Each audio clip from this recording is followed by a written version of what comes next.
Բանկային հաշիվներ բավականին հետաքրքիր պրոցես է։ Այս ամբողջ միգրացիոն փոփոխությունների մեջ, հատկապես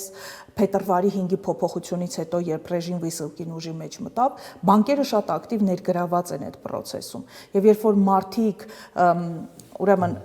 հայտնվում են վերահսկվող անձանց ռեեստրում, առաջինը սառեցվում են նրանց բանկային հաշիվները։ Եվ բանկային փոխանցումներն էլ են սահմանաչափով լինելու, որովհետև օրինակ միգրանտների մի խումբ աշխատում էր, նրանց մի մասը գրանցված էր, մի մասը գրանցված չէր, կամ աշխատավարձը պայմանագրում ուրիշ թիվ էր, իրենք այլ գումար էին ստանում, կամ նրանցից մեկի անունով ամբողջ գումարը ուղարկում էին իրենց Ուղարկումը պետք է բանկային հաշիվ ունենա։ Բանկային հաշիվ պետք է ունենա եւ սահմանաչափ է դրված, այսինքն ինքը այդ գումարից ավել չի կարող փոխանցել եւ այստեղ շատ կարեւոր է լինելու, իսկ դու ինչքան գումար ես աշխատել։ Օրինակ քո պայմանագրում նշած է 50,000, բայց դու ամեն ամիս ուղարկում ես 150,000, իսկ որտեղից քեզ այդ 150,000-ը։